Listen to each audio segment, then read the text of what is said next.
Nah, teman-teman sekalian, sebagai pelaut ya, kita berlayar, tentunya kita tidak hanya berlayar di satu perairan, tapi kita juga berlayar dari satu perairan A ke perairan B, atau dalam arti kata lain yaitu kita bisa juga berlayar dari air tawar menuju ke air laut, ataupun sebaliknya dari air laut ke air tawar.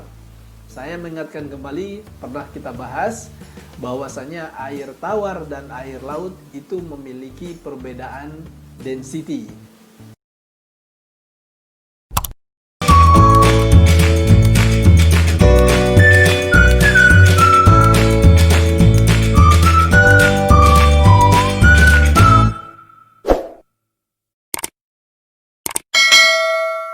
Halo teman-teman sekalian, Assalamualaikum warahmatullahi wabarakatuh. Selamat pagi dan salam sejahtera untuk kita semua. Selamat datang kembali di channel saya, David Rick. Pada video kali ini saya akan membahas tentang mata kuliah bangunan dan stabilitas kapal. Untuk salah satu referensinya, saya biasa menggunakan Ship Stability for Master and Match dari CB Baras. Ini salah satunya saja. Kalau teman-teman sekalian punya buku referensi lain, silakan nanti digunakan. Baik teman-teman sekalian, tentu teman-teman sekalian masih ingat pernah saya bikin video tentang pembahasan temanya freshwater allowance dan dock water allowance, juga tentang density dan relative density. Kalau pernah mengikuti, silakan nanti dibuka lagi, tapi kalau belum ada di channel saya, silakan nanti dicari di playlist bangunan dan stabilitas kapal. Nah, untuk tema kali ini masih berhubungan dengan density dan relative density, masih berhubungan dengan freshwater allowance, yaitu berkaitan dengan pengaruh perubahan density jika displacement tidak mengalami perubahan. Nah, teman-teman sekalian, sebagai pelaut ya, kita berlayar, tentunya kita tidak hanya berlayar di satu perairan, tapi kita juga berlayar dari satu perairan A ke perairan B, atau dalam arti kata lain yaitu kita bisa juga berlayar dari air tawar menuju ke air laut, ataupun sebaliknya dari air laut ke air tawar. Saya mengingatkan kembali, pernah kita bahas bahwasanya air tawar dan air laut itu memiliki perbedaan density. Tentu masih ingat ya. Kalau lupa, saya ingatkan kembali. Untuk density air tawar yaitu 1000 kg per meter kubik, dan untuk density air laut adalah 1025 kg per meter kubik. Nah, bagaimana kalau misalnya di antara air tawar dengan air laut? Sudah pernah kita bahas, yaitu dock water allowance ya. Nah, untuk kali ini pembahasan kita adalah pengaruh perubahan density jika displacement tidak berubah. Contoh begini, sebuah kapal misalnya berlayar katakanlah dari Palembang menuju Jakarta. Nah, di Palembang dia di sungai memiliki density 1000 kg per meter kubik. Kemudian keluar melalui muara, baru kemudian ke laut, sandar di Tanjung Priuk. Nah, bagaimana pengaruhnya terhadap drap kapal jika ada perubahan density ini tadi? Yuk kita bahas. Nah, teman-teman sekalian, ketika sebuah kapal berlayar dari suatu perairan ke perairan lainnya yang memiliki density yang berbeda, seperti yang saya sampaikan tadi, tanpa adanya perubahan massa, maka drap kapal pasti akan mengalami perubahan. Nah, kata kuncinya di sini, bahwasanya kalau misalnya kapal itu berlayar dari air tawar ke air laut, otomatis drap kapal pada saat dia di air tawar akan mengalami perubahan apabila kapal itu sudah berada di air laut. Pasti ya. Karena di sini ada terjadinya perubahan density, kapal tadi berangkatnya dari air tawar menuju ke air laut. Hal ini terjadi karena berat kapal sama dengan berat air yang dipindahkan. Jika density air berubah, maka volume air yang dipindahkan juga mengalami perubahan. Sehingga teman-teman sekalian, kita bisa lihat di dalam rumus. Rumusnya adalah massa sama dengan volume dikali dengan density. Saya ulangi lagi ya. Untuk rumusnya adalah massa sama dengan volume dikali density. Ingat ya, diingat lagi bahwasanya density untuk air tawar itu adalah 1000 kg per meter kubik, sedangkan air laut itu adalah 1025 kg per meter kubik. Baik, kita teruskan. Nah, pengaruh terhadap kapal yang berbentuk kotak. Ini ilustrasinya bahwasanya ada sebuah kapal yang berbentuk kotak. Massa baru untuk air yang dipindahkan sama dengan massa lama untuk air yang dipindahkan. Dipindahkan artinya begini. Ini ada sebuah kapal, kemudian kapal itu masuk ke dalam air. Nah, ada bagian dari air ini yang ditempati oleh kapal tersebut. Ya, ini tentu masih ingat kalau teman-teman sekalian di pelajaran SMA ataupun mungkin SMP juga sudah dapat, yaitu hukum Archimedes, ya, hukum Archimedes. Nah, itu nanti akan kita bahas lebih lanjut. Kemudian volume baru dikali dengan density baru sama dengan volume lama dikali dengan density yang lama. Sehingga didapat lagi turunannya adalah volume baru per volume lama sama dengan density baru per, saya ulangi, volume baru per volume lama sama dengan density lama per density baru. Sehingga volume, ya, sebagaimana kita ketahui volume itu adalah saya nulisnya di sini L dikali B dikali drag. L itu sendiri singkatan dari length. Length dikali dengan breadth dikali dengan drop. Length atau panjang, breadth itu adalah lebar dikali dengan drop. Tentu teman-teman sekalian masih ingat definisi dari drop. Ya, drop adalah jarak tegak yang diukur dari lunas sampai dengan garis air atau disebut dengan waterline. Ya, jarak tegak yang diukur dari lunas sampai dengan garis air atau disebut dengan waterline. Dan drop kapal ini berbeda-beda tergantung dengan banyaknya muatan yang diangkut oleh kapal tersebut. Kita kembali lagi ke materi. Nah, sehingga L dikali B dikali drop baru per L kali B dikali dengan drop lama sama dengan density lama per density baru. Atau ya, bisa juga kita simpulkan bahwasanya drop baru per drop lama sama dengan density lama per density baru. Nah, itu dia adalah yang kapal berbentuk kotak, ya, turunannya. Sehingga didapat kesimpulan rumusnya adalah drop baru per drop lama sama dengan density lama per density baru. Coba kita lihat, ada sebuah contoh soal yang saya berikan di sini. Nah, teman-teman sekalian, ini ada sebuah contoh soal. Saya berikan contoh soal di sini. Sebuah kapal berbentuk kotak mengapung dengan drop rata-rata 2,1 meter di dock water yang memiliki density 1020 kg per meter kubik. Ingat ya, di sini kata kuncinya adalah dock water, density-nya 1020 kg per meter kubik.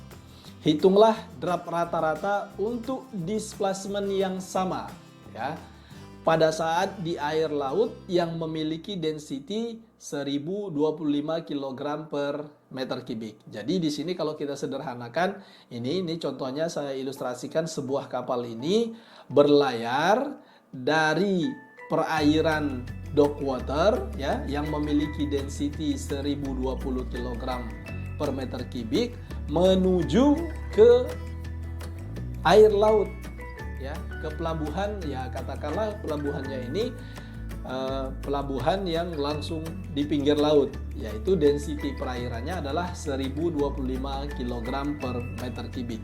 Kita diminta bagaimana dengan dropnya, apakah mengalami perubahan atau tidak.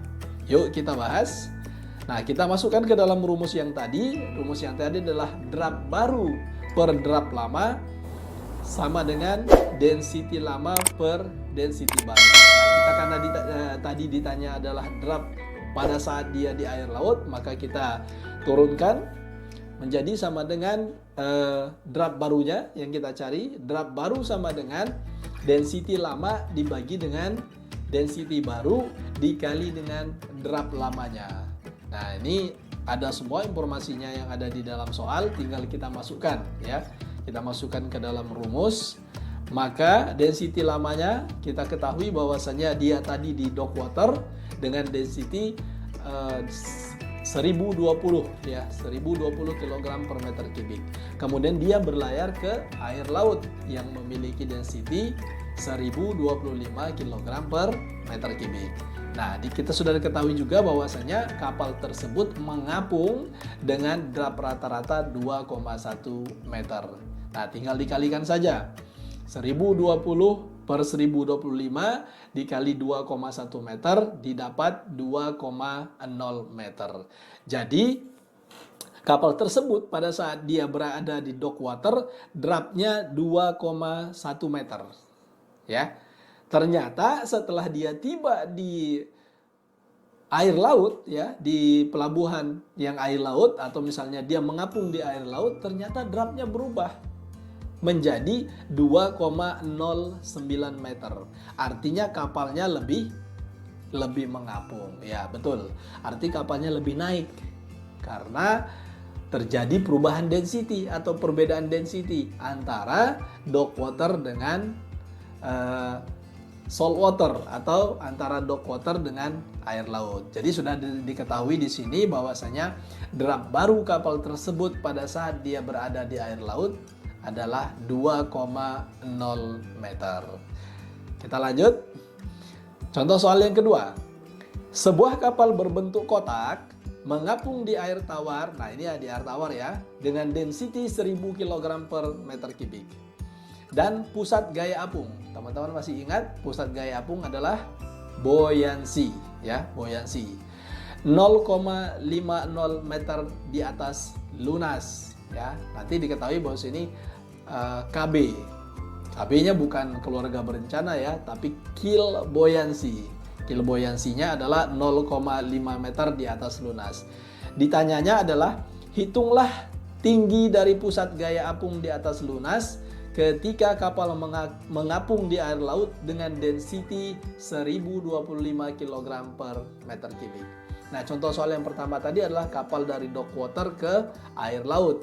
Nah, yang sekarang ini adalah dari air tawar ke air laut. Nah, teman-teman sekalian, di sini saya berikan catatan pusat gaya apung pada geometric center untuk volume bawah air dan kapal berbentuk kotak harus setengah drop. Ya. Jadi di sini kan di soal dia tidak diketahui dropnya berapa. Tapi di sini sudah diketahui pusat gaya apungnya adalah 0,5 meter di atas lunas ya. Jadi sebenarnya sudah ketahuan dropnya berapa. Karena di sini adalah KB-nya itu ya, KB itu pusat geometric center untuk volume bawah air kapal berbentuk kotak itu adalah setengah drop. Jadi kalau KB-nya 0,5, dropnya berapa? Ya, 1. Karena KB-nya kan setengah drop.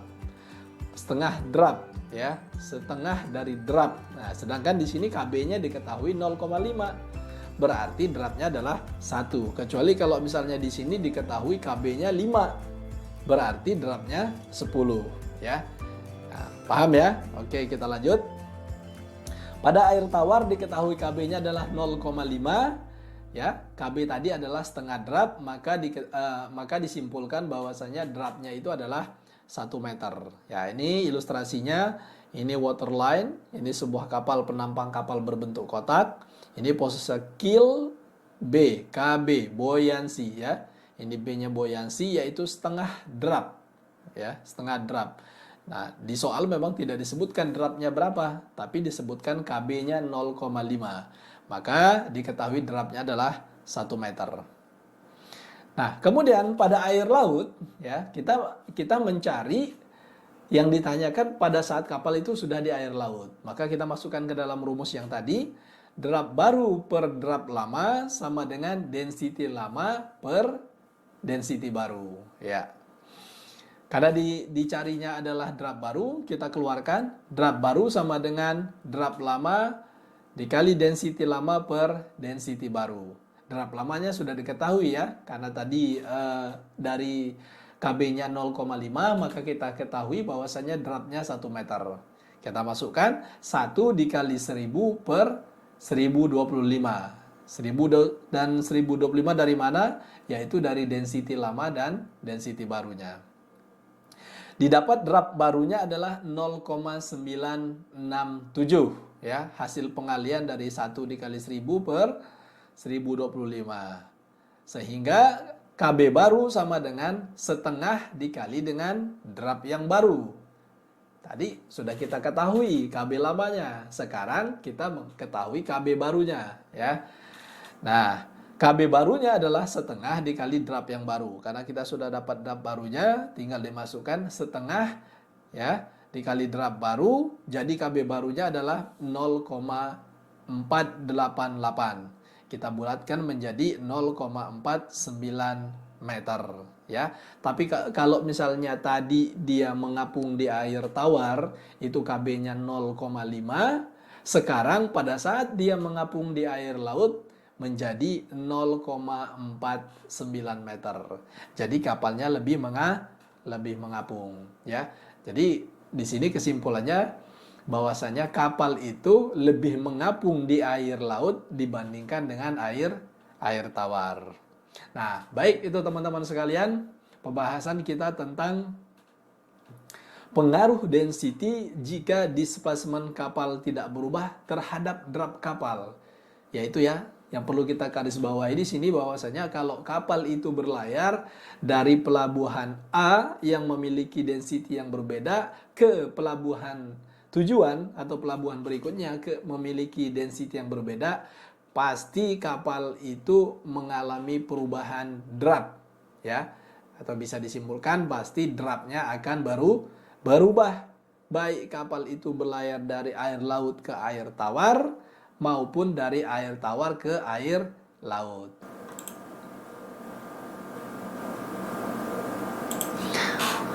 Baik teman-teman sekalian, itu dia pembahasan kita tentang pengaruh perubahan density ketika displacement kapal tidak berubah yang berkaitan dengan drap kapal. Semoga teman-teman sekalian bisa memahami ya, bisa membayangkan bahwasanya kapal itu berlayar tidak hanya berlayar di satu perairan saja, tapi dia akan berpindah-pindah dari satu perairan yang memiliki density sekian ke perairan lain yang memiliki density yang sekian.